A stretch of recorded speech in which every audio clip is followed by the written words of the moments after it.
ನಮಸ್ಕಾರ ವೀಕ್ಷಕರೇ, ನಿಮ್ಮ ನೆಚ್ಚಿನ ಕಾರ್ಯಕ್ರಮ ಗೃಹಿಣಿ ಗೃಹಮಂಚತೆಗೆ ನಿಮಗೆಲ್ಲ ಆತ್ಮೀಯ ಸ್ವಾಗತ. ಈ ದಿನ ನಮ್ಮೊಂದಿಗೆ ಮಾತುಕತೆಗೆ ಬಂದಿದ್ದಾರೆ ಭರತನಾಟ್ಯ ಕಲಾವಿದೆ ಹಾಗೆ ಉತ್ತಮ ಗೃಹಿಣಿ ಎನಿಸಿಕೊಂಡಿರುವ ದೀಪಾ ರಾಧಾಕೃಷ್ಣ ಐತಾಳ್ ಬೆಳ್ವೆ ಇವರು. ದೀಪಾ ಅವರೇ, ನಮ್ಮ ಕಾರ್ಯಕ್ರಮಕ್ಕೆ ಆತ್ಮೀಯ ಸ್ವಾಗತ. ನಮಸ್ತೆ. ಮೊದಲಿಗೆ ನಿಮ್ಮ ಬಾಲ್ಯದ ಸವಿ ನೆನಪುಗಳನ್ನು ನಮ್ಮ ವೀಕ್ಷಕರೊಂದಿಗೆ ಹಂಚಿಕೊಳ್ಳಿ. ನನ್ನ ಹುಟ್ಟೂರು ಮಂಗಳೂರಿನ ಅಸೈಗೋಡಿ ಎಂಬಲ್ಲಿ. ತಂದೆ ಹೆಸರು ಟಿ ಲಕ್ಷ್ಮಣ ಹೆಬ್ಬಾರ್, ತಾಯಿ ದೇವಿ. ಒಡ ಹುಟ್ಟಿದವರಂತ ಇದ್ದದ್ದು ಅಕ್ಕ ಮತ್ತು ಅಣ್ಣ. ಅಕ್ಕ ಪವಿತ್ರ, ಅಣ್ಣ ಶ್ಯಾಮ, ಮೂರನೇ ಒಳದಾಗಿ ನಾನು. ಓಕೆ. ಶಾಲಾ ದಿನಗಳು ಫಸ್ಟಿಗೆ ನಾನು ಪ್ರೈಮರಿ ಶಾಲೆ ಕಲಿತದ್ದು ವಿದ್ಯೋದಯ ಅನುದಾನಿತ ಹಿರಿಯ ಪ್ರಾಥಮಿಕ ಶಾಲೆ ಅಸೈಗೋಳಿ ಅಂತ. ಅಲ್ಲಿ ನನಗೆ 1ನೇ ಕ್ಲಾಸಿಂದ 7ನೇ ಕ್ಲಾಸ್ವರೆಗೆ ನಾನು ಅಲ್ಲಿ ಮುಗಿಸಿದೆ. ಅಲ್ಲಿ ಮುಗಿಸಿದ ನಂತರ ಬಾಲ್ಯದಲ್ಲಿ ಅಂದರೆ ಸ್ಪೋರ್ಟ್ಸಲ್ಲಿ ತುಂಬ ಇಂಟ್ರೆಸ್ಟ್ ಇತ್ತು. ಸ್ಪೋರ್ಟ್ಸಿಗೆ ಕೂಡ ಹಾಗೆ ನನಗೆ ಪುಟ್ಟಮ್ಮ ಟೀಚರ್ ಅಂತ ಒಬ್ಬರಿದ್ದರು. ನನ್ನ ಫೇವ್ರೆಟ್ ಟೀಚರ್ ಕೂಡ ಹೌದು. ಅವರು ನನಗೆ ಸಪೋರ್ಟ್ ಅಂದರೆ ಸ್ಪೋರ್ಟ್ಸಿಗೆ ಜಾಸ್ತಿ ಸಪೋರ್ಟ್ ಮಾಡ್ತಿದ್ರು. ಕಲ್ಚರಲಲ್ಲಿ ಕೂಡ ಇದ್ದೆ. ಕಲ್ಚರಲ್ಲಿ ಶಾರದಾಂಬ ಟೀಚರ್ ಅಂತ ಒಬ್ಬರಿದ್ದರು.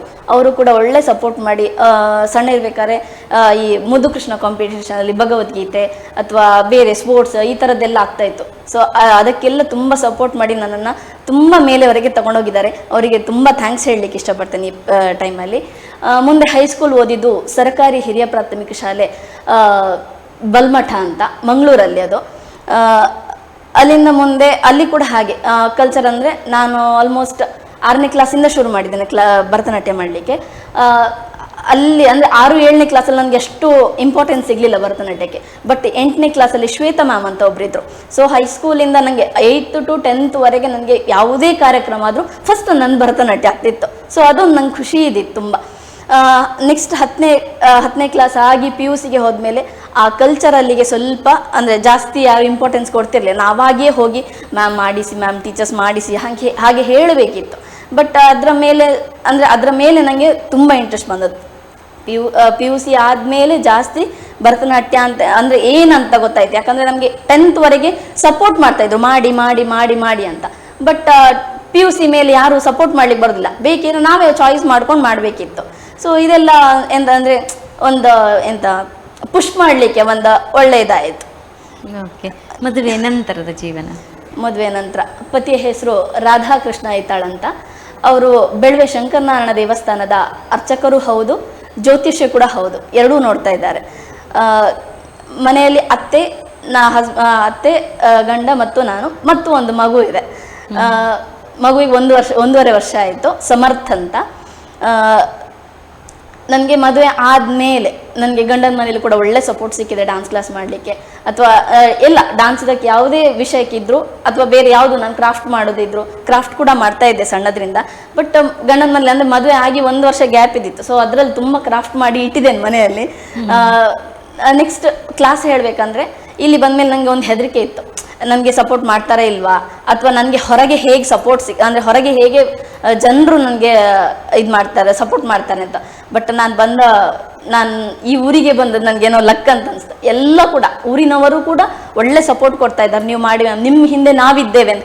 ಅದು ಒಂದು ಬೇಕಾದದ್ದು. ಆ್ಯಕ್ಚುಲಿ ಕಲಾವಿದರು ಅಂತ ಹೇಳಿದ ಕೂಡಲೇ ಬೇಕಾದದ್ದು ನಿಮ್ಮ ಹಿಂದೆ, ನಿಮ್ಮ ಜೊತೆ ಕೈ ಜೋಡಿಸ್ಲಿಕ್ಕೆ ನಾವಿದ್ದೇವೆ ಅಂದರೆ ನಮಗೆ ಮತ್ತೆ ಬೇರೆ ಏನು ಬಲ ಬೇಡ. ಮನೆಯವರು ಸಪೋರ್ಟ್ ಇದ್ದಾರೆ, ಊರಿನವರು ಸಪೋರ್ಟ್ ಇದ್ದಾರೆ ಅಂದರೆ ಬೆಸ್ಟ್. ಅದು ನಮಗೆ ಸಿಕ್ಕಿದ್ರಲ್ಲಿ ನನ್ನ ಲೈಫಲ್ಲಿ ಸಿಕ್ಕಿದ, ಅಚೀವ್ ಮಾಡಲಿಕ್ಕೆ ಸಿಕ್ಕಿದಂಥ ಒಳ್ಳೆ ವೇದಿಕೆ ಕೂಡ ಹೌದು.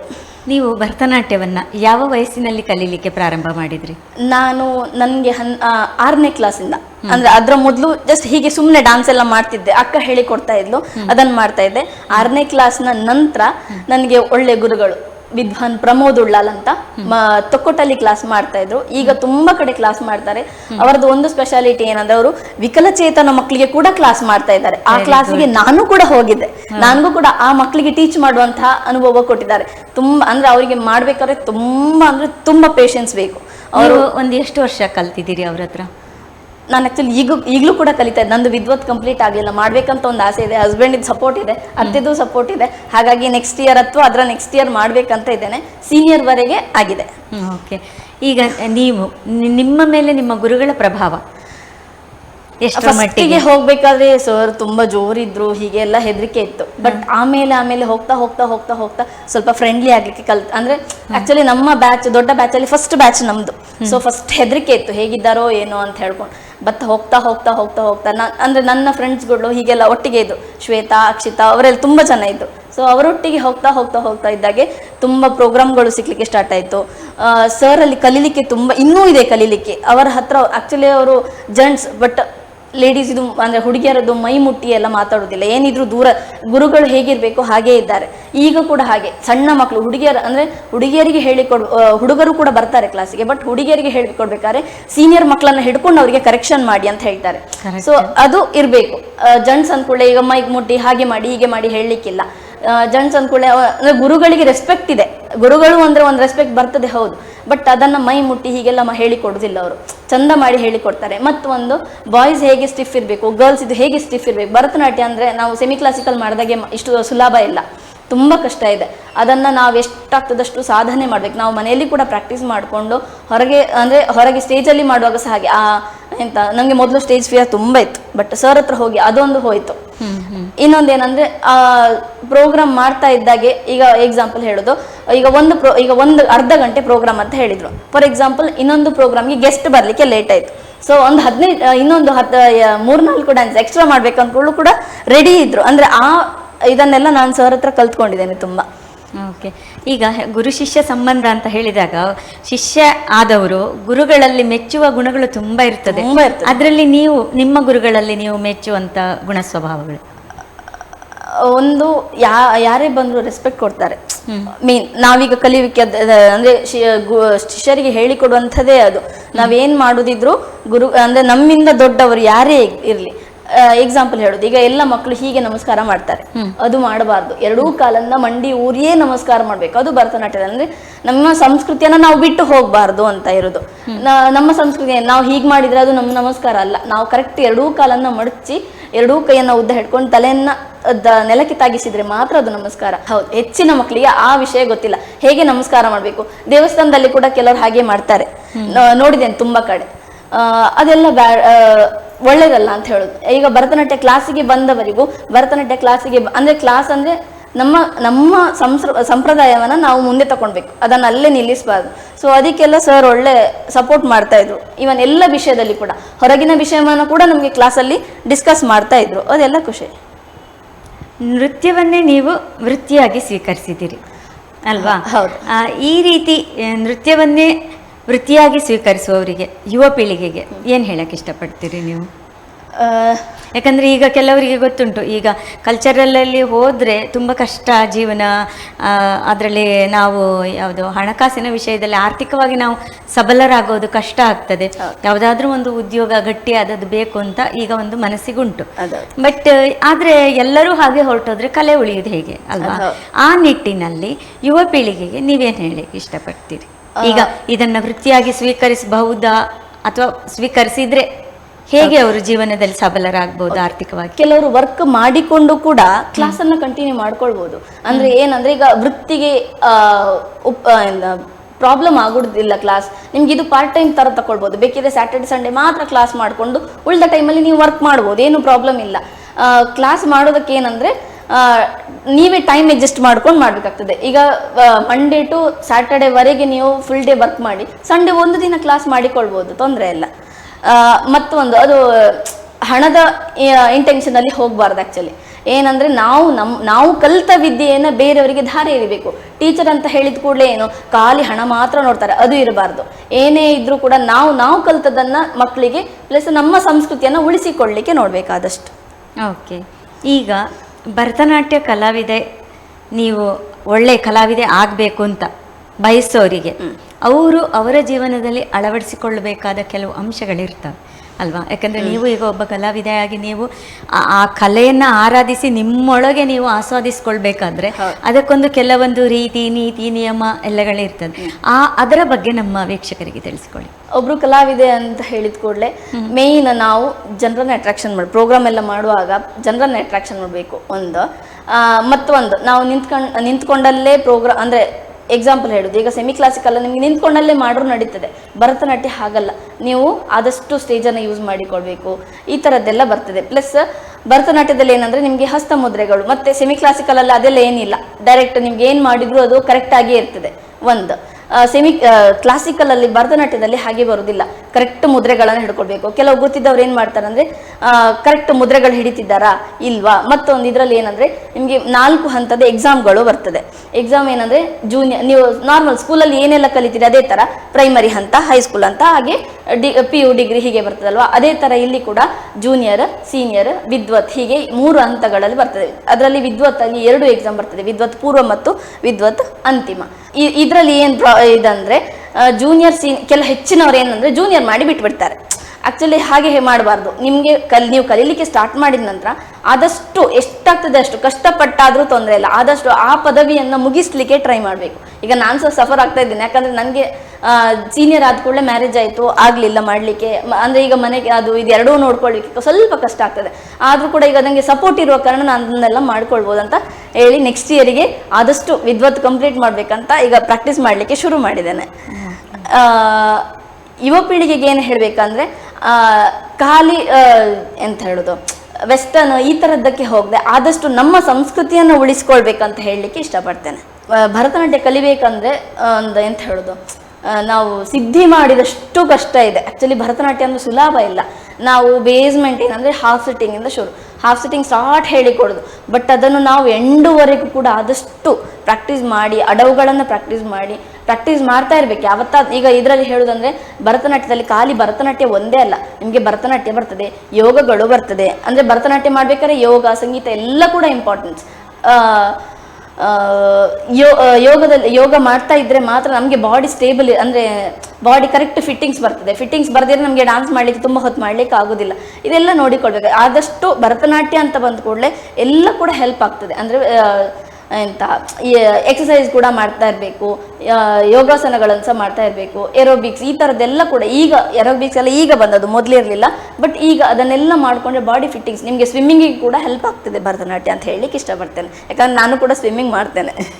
ಒಂದು ಕಲೆಯನ್ನು ಕಲಿಬೇಕಾದ್ರೆ ಯಾವ ರೀತಿ ನಾವು ನಮ್ಮನ್ನು ಅರ್ಪಿಸ್ಕೊಳ್ಬೇಕಾಗ್ತದೆ?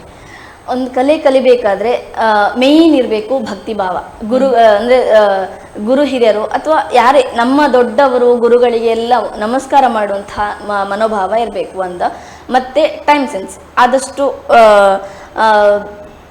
ಹೇಳೋದೀಗ ಕ್ಲಾಸಿಗೆ ನಾವು ಎಕ್ಸಾಂಪಲ್ ಹೇಳೋದು, 1 ಗಂಟೆಗೆ ಬನ್ನಿ ಅಂದರೆ 1:15, 1:15 ಹೀಗೆಲ್ಲ ಬರಬಾರ್ದು. ಎಕ್ಸಾಕ್ಟ್ ಟೈಮಿಗೆ ಆದಷ್ಟು, ಅಥವಾ ಒಂದು 10 ನಿಮಿಷ ಮೊದಲು ಬಂದರೂ ಪ್ರಾಬ್ಲಮ್ ಇಲ್ಲ, ಆದಷ್ಟು ಅದೇ ಟೈಮಿಗೆ ಬರಲಿ. ಪ್ಲಸ್ ಗುರು ಹಿರಿಯರಲ್ಲಿ ಎಂತ ಹೇಳೋದು, ಭಕ್ತಿ ಭಾವ, ಆದಷ್ಟು ಅವರಿಗೆ ನಮಸ್ಕರಿಸುವಂಥದ್ದು. ಯಾರೇ ಬರಲಿ, ಯಾರೇ ಈಗ ನಿಮಗಿಂತ ದೊಡ್ಡವರು, ಸ್ಟೂಡೆಂಟಿಗಿಂತ ಯಾರಾದರೂ ದೊಡ್ಡವರು ಬಂದರೆ ನಮಸ್ತೆ ಹೇಳೋದಾಗಲಿ. ನಮಸ್ತೆ ಹೇಳಿದರೆ ಏನು ತಪ್ಪಾಗಲಿಕ್ಕಿಲ್ಲ, ಯಾರಿಗೆ ಕೂಡ ನಮಸ್ತೆ. ಮತ್ತು ಭಕ್ತಿ ಭಾವ ಮೇಯ್ನ್. ನಾವು ದೇವರಲ್ಲಿ ಹೋದಲ್ಲಿ ಹೇಗೆ ನಾವು ಭಕ್ತಿ ಕಾಣ್ತೇವೋ ಅದೇ ಥರ ಗುರುಗಳಲ್ಲಿ, ನಮ್ಮ ಪೇರೆಂಟ್ಸಲ್ಲಿ ಎಲ್ಲ ಇರಬೇಕಂತ ಹೇಳಲಿಕ್ಕೆ ಇಷ್ಟಪಡ್ತೇನೆ. ಈಗ ಭರತನಾಟ್ಯದಲ್ಲಿ ಕರ್ನಾಟಕ ಸಂಗೀತದ ಪಾತ್ರ. ಭರತನಾಟ್ಯ ಕಲಿಬೇಕು ಅಂತ ಹೇಳಿದ್ರೆ ಸಂಗೀತ ಕೂಡ ಒಂದು ಪಾರ್ಟ್. ಸಂಗೀತ ಯೋಗ ಎಲ್ಲ ಹೇಗಿದೆಯೋ ಅದೇ ಥರ ಸಂಗೀತ ಕೂಡ ಮೇಯ್ನ್ ಪಾರ್ಟ್. ಯಾಕಂದರೆ ನಾವು ಭರತನಾಟ್ಯ ಮಾಡಬೇಕಾದ್ರೆ ನಮಗೆ ಸಂಗೀತ, ನಾವು ಹಾಡು ತಗೊಳ್ಳೋದೇ ಸಂಗೀತ, ಜಾಸ್ತಿಯಾಗಿ ತಗೊಳ್ಳೋದೇ ಶಾಸ್ತ್ರೀಯ ಸಂಗೀತ ಇರ್ತದೆ. ಅದರಲ್ಲಿ ನಾವು ಹೇಗೆ ಸಂಗೀತದಲ್ಲಿ ನಾವು ತಾಳ ಹಾಕ್ತೇವೆ ಅದೇ ಥರ ನಾವು ಭರತನಾಟ್ಯದಲ್ಲಿ ಕಾಲಲ್ಲಿ ತಾಳ ಹಾಕ್ತೇವೆ. ಅವ್ರು ಹೇಗೆ ಕೈಯಲ್ಲಿ ತಾಳ ಹಾಕಿ ತೋರಿಸ್ತಾರೋ ಅದೇ ಥರ ನಾವು ಕಾಲಲ್ಲಿ ಬೀಟ್ಸ್ ಹಾಕ್ತಾ ಇರಬೇಕು ಒಂದು. ಮತ್ತು ಭರತನಾಟ್ಯ ಬೇಕಂತಾದರೆ ನಮಗೆ ಶಾಸ್ತ್ರೀಯ ಸಂಗೀತ ಕಂಪಲ್ಸರಿ. ನಾವು ಭರತನಾಟ್ಯ ಹೇಗೆ ಕಲಿತೇವೋ ಅದೇ ಥರ ಶಾಸ್ತ್ರೀಯ ಸಂಗೀತ ಕೂಡ ಕಲಿತಾ ಇರಬೇಕು. ಯಾಕಂದರೆ ನಿಮಗೆ ಮೇಯ್ನ್ ಬೇಸ್ ಇರೋದೇ ಸಂಗೀತದಲ್ಲಿ. ಸಂಗೀತದ ಹಾಡುಗಳು ಕರೆಕ್ಟ್ ನಿಮಗೆ ಅರ್ಥ ಆಯಿತು, ತಾಳಗಳು ಕರೆಕ್ಟ್ ಗ್ರಿಪ್ ಸಿಕ್ಕಿತಂತಾದರೆ ನಿಮಗೆ ಭರತನಾಟ್ಯ ಮಾಡಲಿಕ್ಕೆ ತುಂಬ ಈಸಿ ಆಗ್ತದೆ. ಹಾವ ಭಾವಗಳು, ಮುದ್ರೆಗಳು, ಹೌದು, ಒಂದು ಆಂಗಿಕ ಅಭಿನಯ ಅನ್ನೋದೇ ಸಂಗೀತದಿಂದ ಬಂದದ್ದು ಬರ್ತದೆ. ಓಕೆ. ಹಾಗೆ ನೀವು ಭರತನಾಟ್ಯ ಕಲಾವಿದೆಯಾಗಿ ನೀಡಿದಂಥ ಪ್ರದರ್ಶನಗಳ ಬಗ್ಗೆ ನಮ್ಮ ವೀಕ್ಷಕರೊಂದಿಗೆ ಕೆಲವು ವಿಷಯಗಳನ್ನು ಹಂಚಿಕೊಳ್ಳಿ. ಓಕೆ. ಮೊದಲಿಗೆ ಮಾಡಿದ್ದು ಚೌತಿ ಪ್ರೋಗ್ರಾಮ್ ಇರ್ಬೋದು, ಹೆಚ್ಚಿನ ಅಂಶ ನೆನಪು. ಹಾಗೆ ಚೌತಿಯ ಪ್ರೋಗ್ರಾಮ್ ಮಂಗಳೂರಲ್ಲಿ ನೆಹರು ಮೈದಾನದಲ್ಲಿ ಆದಂತಹ ಪ್ರೋಗ್ರಾಮ್ ಇರಬಹುದು, ಹೆಚ್ಚಿನ ಅಂಶ ನೆನಪು. ಹಾಗೆ ಫಸ್ಟ್ ಮಾಡಿದ ಪ್ರೋಗ್ರಾಮ್ ಅಲ್ಲಿ. ಅದಾದ್ಮೇಲೆ ತುಂಬಾ ಕಡೆ ಕೊಟ್ಟಿದ್ದೇನೆ. ಮೈಸೂರಲ್ಲಿ ಮೈಸೂರು ದಸರಾ ಟೈಮಲ್ಲಿ ಕೊಟ್ಟಿದ್ದೇವೆ. ಹಬ್ಬಕ್ಕೋತ್ಸವ ಕಾಂಪಿಟೇಷನ್ ಇದ್ದಿತ್ತು. ಮಂಗಳೂರಲ್ಲೆಲ್ಲ ಹಬ್ಬಕ್ಕೋತ್ಸವ ಅಂತ ಕಾಂಪಿಟೇಷನ್ ಮಾಡ್ತಾರೆ. ಹಬ್ಬಕ್ಕೋತ್ಸವದಲ್ಲಿ 2022-21 ಏನೋ ಗೊತ್ತಿಲ್ಲ, ಕಾಂಪಿಟೇಷನ್ ಇದ್ದಿತ್ತು. ಸೊ ಅದರಲ್ಲಿ ಒಂದು 25,000 ಬಹುಮಾನ, ಫಸ್ಟ್ ಪ್ರೈಸ್ ಕೂಡ ತಗೊಂಡಿದ್ದೇವೆ. ಅದೊಂದು ಹೆಮ್ಮೆ ಇದೆ. ಮತ್ತು ಕಲಾಶ್ರೀಗೆ ತುಂಬ ಟ್ರೈ ಮಾಡಿದ್ದೆ, ಬಟ್ ಅದಾಗಲಿಲ್ಲ. ಅಂದರೆ ಕಾಂಪಿಟೇಷನಿಗೆ ಹೋಗಿದ್ದೇವೆ, ಅಟೆಂಡ್ ಮಾಡಿದ್ದೇವೆ, ಬಟ್ ಪ್ರೈಸ್ ಸಿಗಲಿಲ್ಲ. ಬಟ್ ಆದರೂ ಅದರಲ್ಲೇನು ಬೇಜಾರೇನಿಲ್ಲ. ನಮಗೆ ಕಲೆ ಅಂತ ಇದ್ದದ್ದು ನಮಗೆ ಒಂದು ಸ್ಫೂರ್ತಿ. ಇವತ್ತಿಲ್ದಿರ ನಾಳೆ ಸಿಗ್ತದೆ ಅಂತ ಒಂದು ಸ್ಪಿರಿಟ್ ಇರ್ತದೆ. ಸೊ ಅದನ್ನು ಇನ್ನೂ ಕೂಡ ಮುಂದೆ ತಗೊಂಡು ಹೋಗಬೇಕು. ಪ್ಲಸ್ ತುಂಬ ಪ್ರೋಗ್ರಾಮ್ಸ್ ತುಂಬ ಕೊಟ್ಟಿದ್ದೇವೆ. ಈಗ ಮುಂದಿನ ಮಕ್ಕಳಿಗೆ ಕೂಡ ಆದಷ್ಟು ಸ್ಟೇಜ್ ಕೊಡ್ಬೇಕಂತ ಇಷ್ಟಪಡ್ತೇನೆ. ಓಕೆ, ಮೊದಲು ನೀಡಿದಂತ ಕಾರ್ಯಕ್ರಮ ಅದು ಇನ್ನು ಮನಸ್ಸಲ್ಲಿ ಯಾವಾಗಲೂ ಹಾಗೆ, ನಾವು ಯಾವುದೇ ಫಸ್ಟ್ ಪರ್ಫಾರ್ಮೆನ್ಸ್ ಅನ್ನೋದು ನಮ್ಮ ತಲೆಯಲ್ಲಿ ಉಳ್ಕೊಂಡಿರ್ತದೆ. ಮತ್ತೆ ಮಧ್ಯದಲ್ಲಿ ಆದದ್ದೆಲ್ಲ ಕೆಲವೊಮ್ಮೆ ಏನಾದ್ರೂ ಆದ್ರೆ ಮಾತ್ರ ನೆನ್ಪುಳಿತದೆ. ಹಾಗೆ ನೀವು ನೀಡಿದಂತ ಪ್ರಥಮ ಪ್ರದರ್ಶನದಲ್ಲಿ ನೀವು ಗಳಿಸಿದಂತ ಅನುಭವ? ಮೊದಲದೇ ನೆಹರು ಮೈದಾನದ ಅಂದರೆ ಸ್ಟಾರ್ಟಿಂಗ್ ಹೆದರಿಕೆ ಇತ್ತು ಸ್ಟೇಜಿಗೆ ಹೋಗ್ಬೇಕಾದ್ರೆ. ಯಾಕಂದರೆ ತುಂಬ ಮಕ್ಕಳಿದ್ರು, ಹೌದು, ನಮ್ಮೊಟ್ಟಿಗೆ ತುಂಬ ಜನ ಇದ್ರು, ಹೌದು. ಆದರೂ ಒಂದು ಸ್ಟೇಜ್ ಫಿಯರ್ ಎಲ್ರಿಗೂ ಇರ್ತದೆ, ಆಲ್ಮೋಸ್ಟ್ ನನಗೂ ಇತ್ತು. ಬಟ್ ಹೋಗ್ತಾ ಹೋಗ್ತಾ ಹೋಗ್ತಾ ಹೋಗ್ತಾ ತುಂಬ ಪ್ರೋಗ್ರಾಮ್, ಮಿನಿಮಮ್ ಒಂದು ಹತ್ರ ಒಂದು 300-400 ಪ್ರದರ್ಶನಗಳನ್ನು ಕೊಟ್ಟಿರಬಹುದು. ತುಂಬ ಪ್ರೋಗ್ರಾಮ್ ಕೊಟ್ಟಿದ್ದಾರೆ ಸರ್. ಯಾವುದೇ ಒಂದು ಪ್ರೋಗ್ರಾಮ್ ಕೂಡ ಬಿಡ್ತಿರ್ಲಿಲ್ಲ. ಆದಷ್ಟು ನಮ್ಮನ್ನೆಲ್ಲ, ಅಂದರೆ ನಮ್ದು ಆ್ಯಕ್ಚುಲಿ ಇದ್ದದ್ದು ಫಸ್ಟ್ ಬ್ಯಾಚ್. ಸೊ ತುಂಬ ಪ್ರೋಗ್ರಾಮ್ ನಮ್ಮನ್ನು ಕರ್ಕೊಂಡು ಹೋಗಿದ್ದಾರೆ. ನಮ್ಮ ನೆಕ್ಸ್ಟ್ ಬ್ಯಾಚ್ ಸಹ ಕರ್ಕೊಂಡು ಹೋಗಿದ್ದಾರೆ. ಸೊ ಇನ್ನೂ ಕೂಡ ಕರ್ಕೊಂಡು ಹೋಗ್ತಾ ಇದ್ದಾರೆ. ಈಗ ಕೂಡ ಪ್ರೋಗ್ರಾಮ್ಸ್ ಇದ್ರೆ ಸರ್ ಕರಿತಾ ಇರ್ತಾರೆ. ನಮಗೆ ಹೋಗ್ಲಿಕ್ಕೆ ಟೈಮ್ ಸಿಗೋದಿಲ್ಲ ಅಷ್ಟೇ. ತುಂಬ ಅಂದರೆ ಲಾಂಗ್ ಹೋದದ್ದು ಜಾಸ್ತಿ. ಶಿವಮೊಗ್ಗದಲ್ಲಿ ಚೌತಿಗೆ ಹೋಗಿದ್ದೇವೆ ಪ್ರೋಗ್ರಾಮಿಗೆ. ಶಿವಮೊಗ್ಗ ದೂರಕ್ಕಿಂತ ಜಾಸ್ತಿ ನಮಗೆ ಹತ್ರ ಲೋಕಲ್ ಸಿಗ್ತಿದ್ದದೇ ಜಾಸ್ತಿ.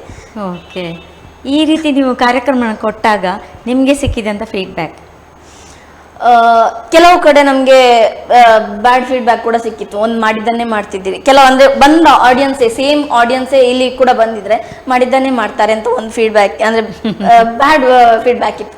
ಬಟ್ ಆದ್ರೆ ಕೆಲವರಿಗೆ ಏನಂದ್ರೆ ನೋಡದೇ ಇದ್ದವರಿಗೆ ಅದು ಏನೋ ಹೊಸತ್ತು ಕಾಣಿಸ್ತು. ಮತ್ತೊಂದು ಏನಂದ್ರೆ ಡಾನ್ಸ್ ಕ್ಲಾಸ್ ಅಲ್ಲಿ ತುಂಬಾ ರೂಪಕಗಳು ತಗೊಂಡು ಹೋಗ್ತಾ ಇದ್ರು. ನಾನು ಮಾಡಿದ ಫಸ್ಟ್ ರೂಪಕ ದಶಾವತಾರ ಅಂತ, ಅದು ತುಳುವಲ್ಲಿತ್ತು, ಪತ್ತಬತಾರಲು ಅಂತ.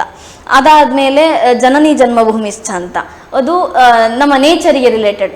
ಅಂದ್ರೆ ಭೂಮಿ ತಾಯಿಯನ್ನ ನಾವು ಹೇಗೆ ನೋಡಿಕೊಳ್ಬೇಕು, ಭೂಮಿಗೆ ಏನು ಹಾನಿ ಮಾಡಬಾರ್ದು, ಇದನ್ನೆಲ್ಲ ಇದು ಮಾಡಿಕೊಂಡು ಇದಿತ್ತು. ಹತ್ತಾವತಾರದಲ್ಲಿ ನನಗೆ ಆಕ್ಚುಲಿ ಜಾಸ್ತಿ ಸಿಕ್ಕೋದು ಭೂಮಿ ತಾಯಿನೇ ಪಾಠ. ನನಗೆ ಕೊಡ್ತಿದ್ದದು ಅದೇ. ಅದು ಬಿಟ್ರೆ ಮತ್ತೆ ನೆಕ್ಸ್ಟ್ ನನಗೆ ರಾಮನ ಇದರಲ್ಲಿ ಜಿಂಕೆ ಕೊಡ್ತಿದ್ರು. ತುಂಬಾ ಇಷ್ಟದ ಪಾಠ ಅದು.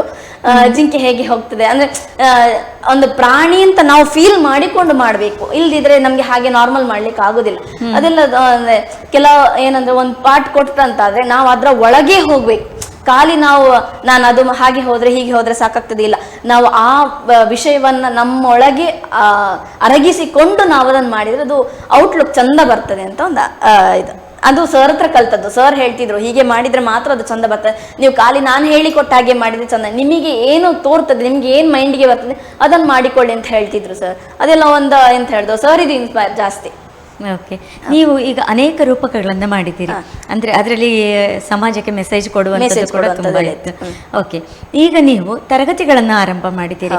ನೀವು ಆರಂಭ ಮಾಡಿದಂತ ತರಗತಿಗಳ ಬಗ್ಗೆ? ಓಕೆ, ನಾನು ಫಸ್ಟ್ ಸ್ಟಾರ್ಟ್ ಮಾಡಿದ್ದು ಆ್ಯಕ್ಚುಲಿ ನಾನು ಕಲಿತಾ ಇದ್ದಾಗೆ ಮಂಗಳೂರಲ್ಲಿ ಮಂಗಳೂರಲ್ಲಿ ಅಂದರೆ ಅಸೇಗೋಳಲ್ಲಿ ಮನೆಯಲ್ಲೇ ಸ್ಟಾರ್ಟ್ ಮಾಡಿದ್ದು. ನಂದು ಫಸ್ಟ್ ಕ್ಲಾಸ್ ಸ್ಟಾರ್ಟ್ ಮಾಡಿದ್ದೆ ನನ್ನ ಮನೆಯಲ್ಲಿ. ನನಗೆ ಅಮ್ಮಂದು ಒಳ್ಳೆ ಸಪೋರ್ಟ್ ಇದ್ದ ಕಾರಣ ಮನೆಯಲ್ಲಿ ಬೇರೆ ಯಾರ್ದು ಪ್ರಾಬ್ಲಮ್ ಇರಲಿಲ್ಲ. ಅಂದರೆ ಅಪ್ಪ ಹೊರಗೆ ಕೆಲಸಕ್ಕೆ ಹೋಗ್ತಿದ್ರು, ಅಣ್ಣ ಹೊರಗೆ ಹೋಗ್ತಿದ್ದ, ಅಮ್ಮ ನಾನು ಇಬ್ಬರೇ ಇರ್ತಿದ್ದದ್ದು. ಸೊ ನನಗೆ ಬಂದ ಮಕ್ಕಳು ಬಂದದ್ದು ಕೂಡ ನನಗೆ ಖುಷಿ. ಯಾಕಂದ್ರೆ ನನಗೆ ಮಕ್ಕಳಂದ್ರೆ ತುಂಬ ಇಷ್ಟ, ಮೊದಲಿಂದಲೇ ಇಷ್ಟ.